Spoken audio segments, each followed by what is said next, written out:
segue. Ben Edlund. Yeah. What twisted awesomeness are you brewing up for us? Should that be in my personal life kind of thing, or? Okay. Probably more the show, maybe this juncture. Okay. Let's talk about the show. Episode 4. I can talk about this, Eric, right? Oh yeah, I mean, you can say a lot about it actually. Okay. Well, we go into the future. Yeah. It's cool. 5 years into the apocalypse. What that gives us is a kind of a chance to really blow the doors off the world. I can tell you a couple of things. One is Sarah Palin is president. It's the apocalypse, right?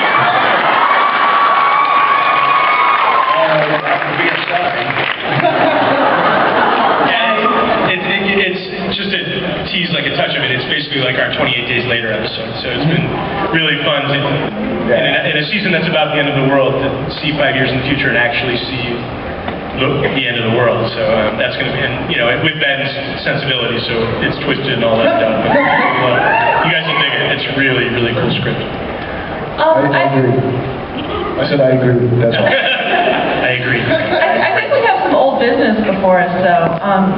What did Ruby know? When did she know it? Was she tricking Sam the whole time? What was up with that? From Ruby's very, very first introduction in Sarah's. No, it was she popped in at the end of Magnificent 7. And then the first time you really saw her had a conversation was she kicked out in your episode, and then was actually well written in Sarah's episode. But from the jump, she was always a bad guy.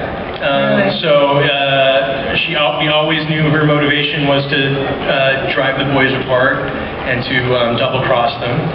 She was always working for the demons, and so it was always really frustrating to read the online chatter about her, about those morons, and why are they trying to make her likable, and she'll, and in her back pocket we knew that she was evil, and we knew that in our world the universe made sense, and up was still up and down was still down, but we couldn't tell anyone about it. Right. And we kept trying, probably wrongly, we kept trying to make episodes to try to make her likable, so then we could pull the rug out from under anybody. But there was that little problem that you're pulling the meta veil off our process. You got to stop that. Yeah. There's that little problem that she was a demon, and at the end of the day, you never entirely trust a demon. But yeah, she was always a bad guy. All right. I solicited some questions from these wonderful people on my website and Twitter and all the rest. One that kept coming up was, who changed the voicemail message in the finale when, the Dean tries to call Sam and kind of try to start making amends? Can anyone address? Will we find that out, and/or can you just tell us? I'm not going to tell you. I think it's a really interesting question and open for debate. All right. So some of those things is just sort of fun to talk about and discuss. So no, and I don't think I'll. He's not answering because he doesn't know. Yeah. Otherwise, in short, I don't know. No, and actually, honestly, I mean, I have my belief of it, but I actually don't think I'll ever say, because I think it's kind of an interesting question that we always talk about on set. Oh, interesting. Yeah. Thank you. I don't know who you are. Oh, there. Okay, I love you too. Don't get them started, man. Do get them started. What are you talking about? I don't know. Another big thing that came up when things people want to know, what's the relationship between the boys like? This has been it's an apocalypse has been unleashed, and that's bound to be a downer.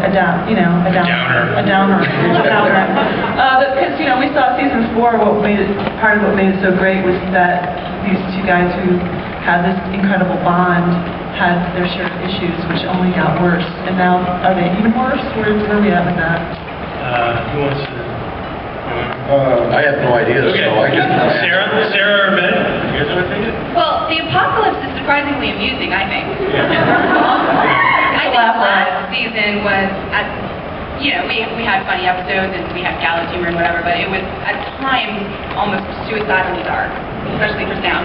Yeah. And this season, we're in the apocalypse. It doesn't get much worse than Lucifer roaming the earth. And it's kind of funny at points. Am I wrong? No, it is. It's pretty bonkers. Yeah. So we're enjoying it, actually. I have an image if I could put it forward. Because I agree. I think that you consider it to be, each episode, you have 22 people in a line waiting to be hung.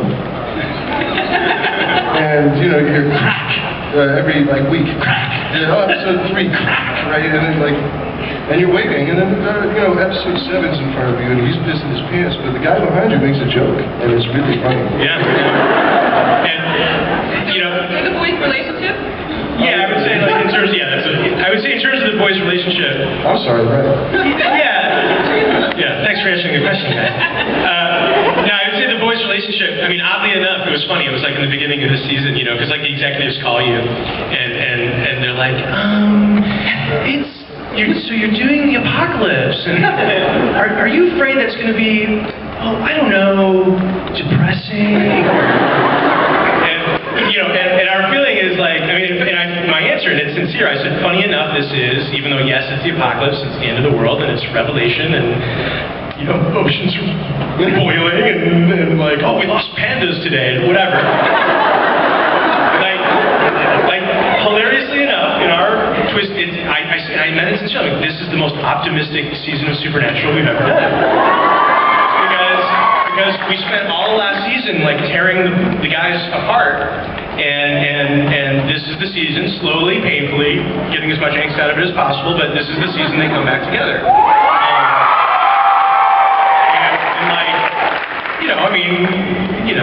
Family is gonna save the world, and so when you're in this sort of big story, and you can, for once, probably aim towards the good guys winning for once, that actually makes it very Pollyanna in its tone.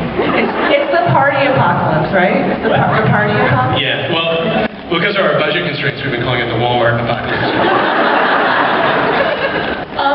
I'm interested in Castiel's arc. We're going to see him beyond the bits of him in Chuck's hair.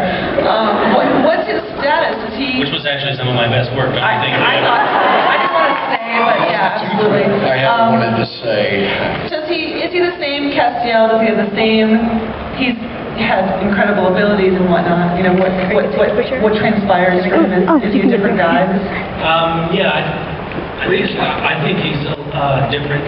When you're blown molar by molar into someone's hair, it changes you. So I think that I've lost a bit of my angel mojo, and I've lost some friends. And I also have a very ambitious mission that I'm on, which I'm not going to tell you what it is, because that would be too satisfying for you. But yeah, it's kind of an epic arc, or beginning to an arc anyway. Maybe it fizzles out, I don't know what it is. Yeah, it goes nowhere. And emotionally he becomes, he's cut off from heaven and sort of full on in rebellion, hunted, afraid, and so there's also, I don't know about afraid. Yeah, well, hunted in the grave, that's interesting entertainment. But he goes through, he's actually, it's one of the arcs that I think excites us the most in the writer's room, both in terms of sort of the mythology arc he's on, which we can't give away, but emotionally, he has to sort of learn to become human and in his own way, because he's sort of cut off from, he's not this sort of ethereal alien anymore, and so I'll give one teaser away in episode 3, and then this is all I'll say about it, just to get you to tune in. I'm not even going to tell you what it is except headline, which is, Dean takes Cass to a whorehouse.